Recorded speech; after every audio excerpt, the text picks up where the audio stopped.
Alguns dias atrás a Glaucia estava lendo um livro e falou pra mim: Nossa, Mikael, de novo eu tô lendo um livro em que os britânicos estão envolvidos em guerra, né? Mano, é incrível, né, essa capacidade imperialista deles de estar sempre numa confusão. Tem a capacidade pra brigar. É com o Japão, é com o Afeganistão, é com a França, é com... Só que a gente leu recentemente. Eu vou pesquisar e eu acho ainda mais briga, que eu nem sabia. Mas enfim, hoje a gente vai falar sobre... Fique onde está e então corra, do John Boyne.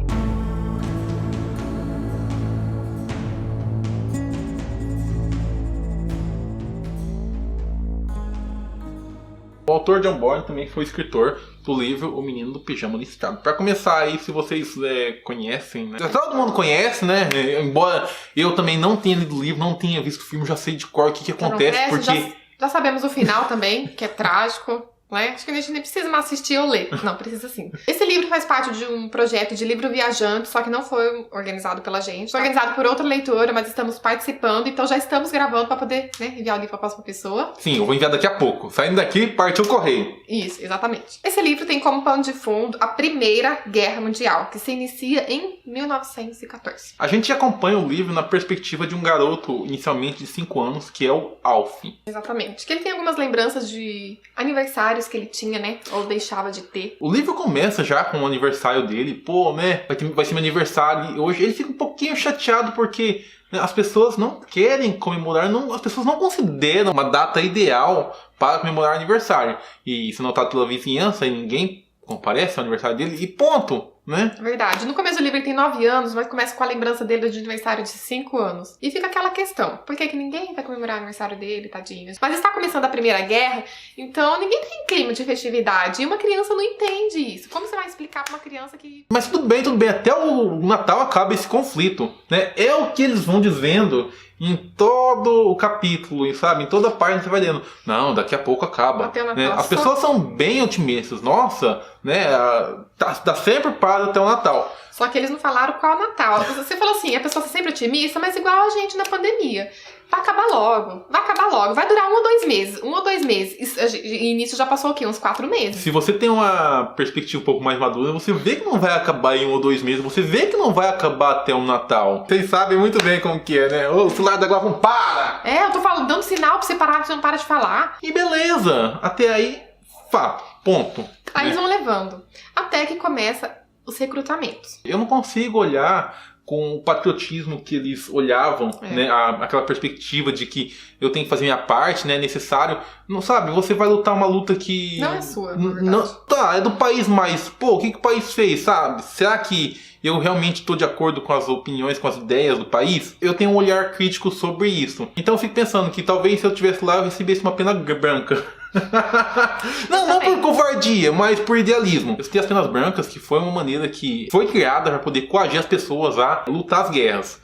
Exemplo, tem uma pessoa que não faz parte dos serviços essenciais, se essa pessoa é jovem, se essa pessoa, né, não tem a doença, se essa pessoa está em perfeitas condições e não vai pra guerra, e você encontra essa pessoa na rua, uma mulher, por exemplo, a Glaucia, o que ela faz? Ela dá uma pena branca para essa pessoa. Isso é um pouco humilhante para os jovens, para qualquer pessoa. Então, assim, se sentiam coagidos e... eles são taxados de covardes mesmo, né? Eu olho para essa questão da covardia e adapto a alguns problemas atuais e fico pensando se a opinião geral de covardia realmente é válida. Gente, se eu fosse homem, desculpa, mas eu seria covarde, eu não teria coragem, não. Eu ia falar, ó, pode dar toda a pena branca que quiser, meu filho. Não me dá uma galinha, não me dá nem a pena, dá galinha. Pode dar a galinha inteira, porque, ó... não, eu não tenho coragem, não, eu sou muito cagona. Não é questão de ser cagona. Eu não tenho coragem, não. Não é questão de ser cagona, É um pouco... Tá, mas vai um pouco além disso. Não é questão de ser covardia, é questão da importância da luta. É verdade. Mas voltamos ao livro. Algumas pessoas próximas a Alf vão demonstrar essas diferenças. Vai ter um caso de pena branca, que o Mikael mencionou, pra gente poder acompanhar. E vai ter um caso de uma pessoa que vai ter que se voluntariar pra guerra. Como essa pessoa sabe que mais cedo ou mais tarde ela vai ser chamada, então ela já se voluntaria antes, né, pra... Enfim. Que é o pai do Alf. A gente vai acompanhar a família, que é o Alf. Ele é filho único, né? Vai acompanhar a falta que o pai dele faz. Como ele é muito novinho, a mãe dele esconde algumas coisas dele, né? Pro próprio meio de uma criança, né? Pra não assustar muito. algumas coisas. Ela recebe cartas, ela não fica revelando tudo. Só que o Alf também, por mais que ele seja criança e tenha a ingenuidade dele, ele não é bobo. Então, o pai dele vai pra guerra, manda cartas no começo e tal, né? Eu tô fazendo minha parte e tal, legal, né? Algumas coisas aqui, mas só que as coisas começam a ficar um pouco mais, né? O desgaste vai tomando conta das pessoas, vai tomando conta das pessoas que estão ao redor dele, e as cartas começam a ter um aspecto um pouco mais sombrio. E é nesse ponto que eu vou parar de falar sobre o livro. Eu acho que não dá pra gente falar muito mais sem dar spoiler, tá? Só mais uma coisa, porque o Alf para de ter notícias do pai, e aí que a história começa a ficar tensa e preocupante. O que aconteceu com o pai dele? Durante a leitura eu estive pesquisando um pouco sobre um dos temas principais do livro, que é a neurose de guerra. Tem até uma definição do Freud para essa neurose de guerra, que seria uma neurose traumática, que ela é desencadeada por algum trauma, um trauma no eu, como ele diz. Pela própria guerra, né? Sim, sim. E em uma ocasião a gente percebe a pessoa em um ambiente, né, vamos falar assim, já saudável, um ambiente saudável, não uma pessoa saudável. E essa pessoa, ela se assusta com o simples barulho do trem, né? Essa pessoa... Sabe um filme e um livro que eu vi retratado isso? Por mais que seja um livro e filme clichê, como que aborda algumas coisas interessantes? Um Homem de Sorte, do Nicholas Sparks. Ah, é? O cara foi pra guerra, eu acho que você assistiu comigo, você não lembra. E quando ele volta, ele tá assim, às vezes dormindo. Aí um barulho assim que ele ouve assim, na casa, assim, ele acorda assustado já. Ele tá até na casa da irmã dele. E acho que a criança fez um barulho porque tava brincando. E a mãe dele falou, calma, você não pode fazer isso, você sabe que seu tio tá assim, assustado por causa não sei o quê. E ele acorda mesmo assustado, ele senta assim na cama, sabe? Tipo assim, por causa dos barulhos, às vezes você ouve um barulho assim. A gente ouviu um estralinho ali, a gente já leva um susto. Se não me engano, na série do Justiceiro, não tenho certeza. Então. Mas eu acho que também tem uma abordagem visual bem interessante desse tema. Só que nesse caso aí, eles ainda conseguem levar uma vida normal. Agora, um exemplo que tem no livro, que a gente não vai falar, a pessoa não pode ficar sozinha. Ela traz aquilo pra realidade dela. Às vezes a gente tá conversando aqui, vamos supor, um exemplo, se fosse o Mikael, do nada ele começa a trazer flashes daquilo que ele viveu na guerra e conversar comigo, tipo...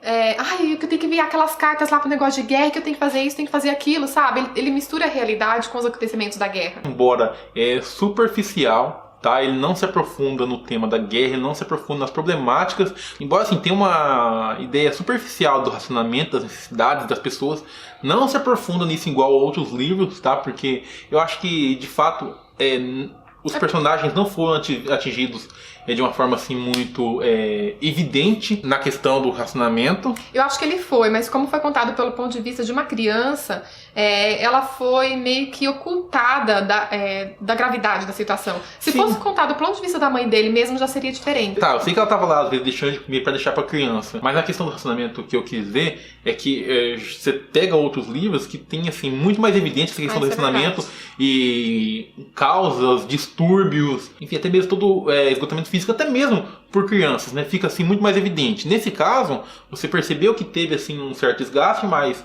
eles ainda conseguiram achar soluções para sobreviver, entendeu? Exatamente. Em relação ao final, para poder usar da opinião do Mikael sobre superficialidade que foi escrito o livro, eu achei que o final ele foi resolvido assim, no estalar de dedos, e foi bastante conveniente a situação que estava acontecendo. Tipo assim, ela aproveitou um ápice, o clímax da história, e trouxe bem naquele momento uma resolução, bem naquele momento. Eu fico pensando, se não tivesse acontecido naquele dia, naquela hora, como que eles resolveriam aquela situação? Eu achei que foi muito conveniente o desfecho.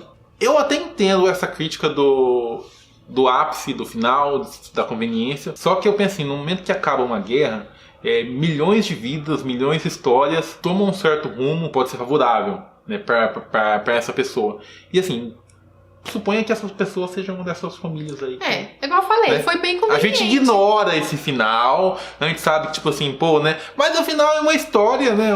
E pô, né? Tá bom. Foi uma coincidência que aconteceu, né? E foi coincidência. A gente ignora alguns acontecimentos, a Glaucia cita também um evento que aconteceu no hospital e entre o Alf também e a família dele. E eu falei assim, Glaucia, pô... Eu achei que foi fácil. O Mikael tem explicação, mas eu achei que foi muito fácil. Todo o sistema estava super saturado, né, devido à guerra. Você acha que as pessoas iam estar focando em segurança de hospital, em quem entra, quem sai, quem... Sabe? Não, eu não acho que... Né, no foco é proteger fronteiras.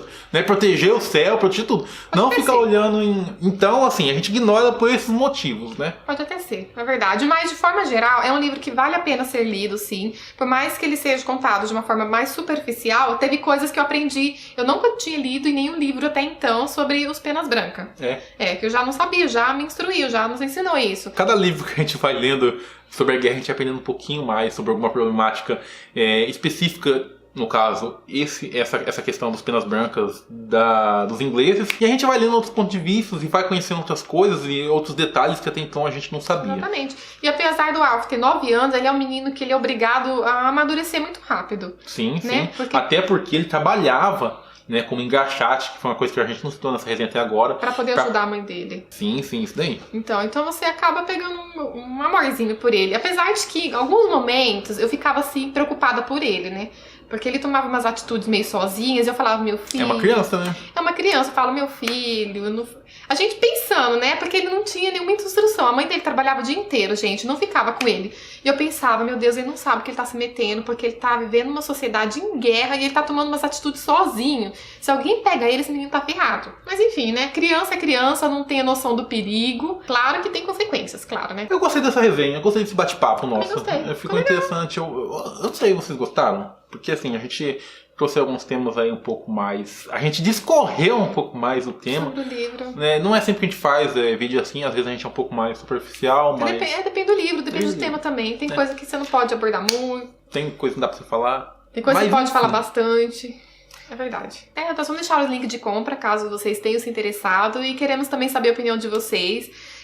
Eu aconselho vocês... se vocês já leram ou for ler esse livro, a ler mais livros sobre o assunto, porque acho que vão ser complementar. Começa com esse, daqui a pouco você está lendo outro de ficção da guerra, outro romance histórico. Daqui a pouco você está lendo King Follett, depois você lê um livro de não ficção sobre a Segunda Guerra Mundial, Primeira Guerra Mundial e por aí vai. Exatamente, porque cada livro ele aborda de um ponto diferente, eles vão meio que se encaixando. Aí você vai pesquisar, Penas Brancas... o que é essa neurose de guerra? E você tá lendo Freud daqui a pouco pra poder entender isso daí. É sério. Por exemplo, você vai lendo um livro lá, a pessoa não teve coragem de ir pra guerra, então ela tá sofrendo, que não sei o quê, mas você vai lembrar em outro livro que você leu. Você vai lembrar, nossa, mas ele provavelmente deve ter recebido uma pena branca, aconteceu isso e isso. Sabe, as histórias vão se encaixando. De novo os ingleses aqui nessa... Porque os ingleses saem tudo, viu? Os ingleses. Reparem pra vocês verem, reparem. Ai, esses imperialistas. Eu não sei quanto eles brigam, mas tá bom, deixando o Brasil quietinho, tá bom. Enfim, vamos lá. A gente tem problema demais aqui, só a gente mesmo. Fica pra lá. Enfim, vamos lá, acabou esse vídeo. Acabou. Nos siga nas nossas redes sociais, se vocês quiserem, tá? Nos siga nas redes sociais aí e vamos conversar aqui embaixo, tá? Vamos bater um papo aí, vai? Vamos. Agora, muitos comentários aí, viu? Pode pôr textão. E bastante. Tá? Eu sei que vocês sabem dissertar bastante sobre esse assunto. Vai! Digita aí.